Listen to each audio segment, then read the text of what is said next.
Hi viewers, welcome to our channel సంగాస్ entertainment. మనం ఈ మధ్య ఎక్కడ చూసినా గానీ న్యూస్‌లలో వింటూ ఉన్నాం వన్ నేషన్ వన్ ఎలక్షన్ అని. అసలు ఈ వన్ నేషన్ వన్ ఎలక్షన్ అంటే ఏంటి?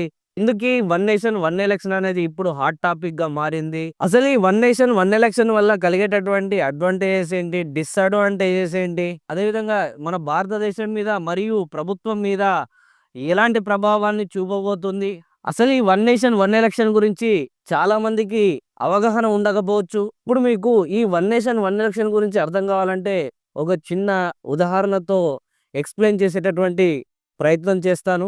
అదేవిధంగా మనం రీసెంట్‌గా చూసుకుంటే ఆంధ్రప్రదేశ్‌లో ఎన్నికలనేవి రీసెంట్‌గా 2024లో 13థ్ మే 2024న ఓటింగ్ అనేది పోలింగ్ కావడం జరిగింది. అదేవిధంగా మేలో పోలింగ్ జరిగితే 4థ్ జూన్ 2024న రిజల్ట్ అనేవి డిక్లేర్ చేయడం జరిగింది. అదేవిధంగా మనం తమిళనాడులో గనుక చూసుకుంటే 6థ్ ఏప్రిల్ 2021న ఎలక్షన్ పోలింగ్ అనేది జరిగింది. రిజల్ట్స్ అనేవి 2nd మే 2021న రిలీజ్ చేయడం జరిగింది. సో, ఈ విధంగా భారతదేశం అంతటా డిఫరెంట్ స్టేట్స్‌లలో డిఫరెంట్ డేట్స్‌లలో ఎలక్షన్స్ అనేవి నిర్వహించడం జరుగుతుంది. కానీ ఇప్పుడు అలా కాకుండా భారతదేశం అంతటా ఒక డేట్ అనుకోని ఆ డేట్‌ని ఎలక్షన్స్ నిర్వహించాలని డిస్కషన్స్ అయితే జరుగుతూ ఉన్నాయి. సో, ఈ ఎగ్జాంపుల్‌తో మీకు ఈ ఎలక్షన్స్ గురించి కొద్దిగా క్లారిటీ వచ్చిందని అయితే అనుకుంటున్నాను. అయితే మీలో చాలా మందికి ఈ ఎలక్షన్ ఒకసారి జరిగితే ఏంటి? లేదంటే డిఫరెంట్ డేట్స్‌లో జరిగితే ఏంటి? ఏదో ఒక రోజు ఈ ఎలక్షన్స్ జరగాల్సిందే కదా!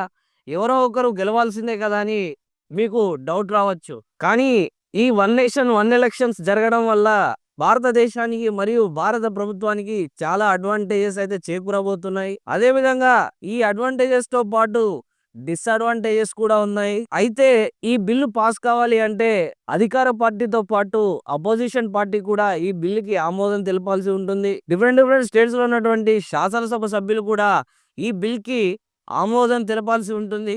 మెజారిటీ ఓట్స్ ప్రకారమే ఏ బిల్ అయినా పాస్ చేయాలా వద్దా అని ఆలోచించడం జరుగుతుంది. అయితే ఇప్పుడు ఈ బిల్ గురించి ప్రత్యేకంగా మాట్లాడుకోవడానికి, అదేవిధంగా ఈ బిల్ వల్ల భవిష్యత్తులో కలగబోయేటటువంటి అడ్వాంటేజెస్ మరియు డిసడ్వాంటేజెస్ గురించి ఇప్పుడు పూర్తిగా తెలుసుకునేటటువంటి ప్రయత్నం చేద్దాం. ఈ వన్ నేషన్ వన్ ఎలక్షన్ అనేది ఇప్పుడు తీసుకున్నటువంటి నిర్ణయం కాదు. భారతదేశానికి ఇండిపెండెన్స్ అనేది వచ్చాక భారతదేశంలో మొట్టమొదటిసారి 1951 అక్టోబర్ 25న మరియు ఫిబ్రవరి 21 1952 మధ్య సాధారణ ఎన్నికలు అనేవి నిర్వహించడం జరిగింది. ఈ ఎన్నికలు 1949లో రూపొందించబడిన రాజ్యాంగ నిబంధనల ప్రకారమే ఈ ఎన్నికలు అనేవి నిర్వహించడం జరిగింది. ఇలా కొన్ని సంవత్సరాలు ఎన్నికలు జరిగాక 1967 వచ్చింది. ఈ 1967వ సంవత్సరంలో జరిగినటువంటి కొన్ని రాజకీయ పరిణామాల వల్ల ఈ ఎలక్షన్స్ అనేవి అక్కడితో ఆగిపోవడం జరిగింది. కానీ మళ్ళీ ఇప్పుడు అధికార పార్టీ బీజేపీ ఈ వన్ నేషన్ వన్ ఎలక్షన్ గురించి ఎక్కువగా ప్రస్తావిస్తూ ఉండడంతో ఈ టాపిక్ అనేది ఇప్పుడు ట్రెండింగ్‌గా మారడం జరిగింది. లోక్సభ ఎన్నికలు మరియు శాసనసభ ఎన్నికలు దేశమంతటా ఒకేసారి జరగాలని ఇప్పటివరకు మనం ఈ one nation one election bill యొక్క అడ్వాంటేజెస్ మరియు డిసడ్వాంటేజెస్ గురించి తెలుసుకున్నాం.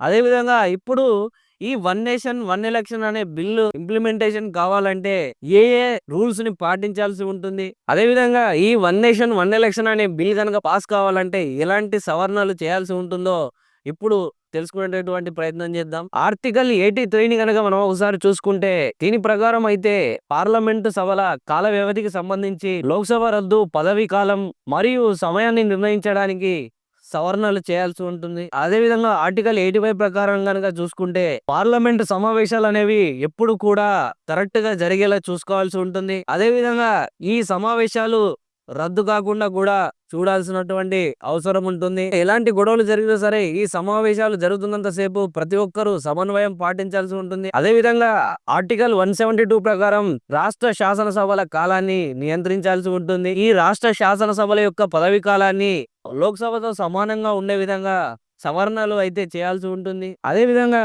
దీనికి అన్ని స్టేట్స్ నుంచి మెజారిటీ ఓటింగ్ వచ్చే విధంగా కూడా చూసుకోవాల్సి ఉంటుంది. అదేవిధంగా ఎటువంటి డిఫరెన్సెస్ రాకుండా ఈ వన్ నేషన్ వన్ ఎలక్షన్ అనే బిల్లుని ముందుకు తీసుకురావడం అనేది చాలా ఇంపార్టెంట్ గా చెప్పుకోవచ్చు. ముఖ్యంగా ప్రజలకి ఈ వన్ నేషన్ వన్ ఎలక్షన్ ద్వారా జరిగేటటువంటి అడ్వాంటేజెస్, ప్రయోజనాల గురించి మరియు డిసడ్వాంటేజెస్ గురించి అవగాహన కల్పించాల్సిన అవసరం ఉంటుంది. అయితే ప్రజెంట్ మన సెంట్రల్ మినిస్టర్ మరియు న్యాయశాఖ మినిస్టర్ అయిన మంత్రి అర్జున్ రామ్ మేఘ్వాల్ గారు మంగళవారం లోక్సభలో ప్రవేశపెట్టిన 129వ సవరణ బిల్లు అయిన వన్ నేషన్ వన్ ఎలక్షన్ కి అనుకూలంగా 269 మంది లోక్సభ సభ్యులు ఓటు వేయడం జరిగింది. అదే విధంగా 199 మంది దీనికి వ్యతిరేకంగా ఓటు వేయడం జరిగింది. అయితే ఒకవేళ 2029లో గనక ఈ వన్ నేషన్ వన్ ఎలక్షన్ ప్రకారం దేశమంతటా ఒకేసారి గనక ఎలక్షన్స్ అనేవి నిర్వహించబడితే 7,591 కోట్లు ఖర్చు అవుతుందని ఎలక్షన్ కమిషన్ అనేది అంచనా వేయడం జరిగింది. అదేవిధంగా పోలీస్ స్టేషన్స్ కి కూడా 13,60,00,000 దాకా ఖర్చు వచ్చేటటువంటి అవకాశం ఉంటుందని కోవిన్ ప్యానెల్ కి రాసినటువంటి ఒక లెటర్ లో మెన్షన్ చేయడం జరిగింది. ఈ వన్ నేషన్ వన్ ఎలక్షన్ అనేది ఒకేసారి జరగడం వల్ల 4,05,00,000 వరకు సేవ్ అవుతుందని, ఈ సేవ్ అయిన మనీని దేశ అభివృద్ధికి ఉపయోగించుకోవచ్చని కోవింద్ కమిటీ అనేది వెల్లడించడం జరిగింది. సో ఈ విధంగా మన దేశంలో గనక ఈ వన్ నేషన్ వన్ ఎలక్షన్స్ కనుక జరిగితే చాలా వరకు దేశం డెవలప్ అయ్యేటటువంటి అవకాశం ఉంటుంది. అదే విధంగా ఈ వన్ నేషన్ వన్ ఎలక్షన్ వల్ల దేశ ఆర్థిక వ్యవస్థ ఎదగడం జరుగుతుంది. అదే విధంగా దేశం కూడా డెవలప్ కావడానికి చాలా ఛాన్సెస్ ఉంటాయి. సో ఇప్పటి వరకు మీరు మా ఛానల్ ని చూస్తున్నట్టయితే మేము అందించేటటువంటి ఇన్ఫర్మేషన్ మీకు ఎంతగానో నచ్చిందని భావిస్తున్నాం.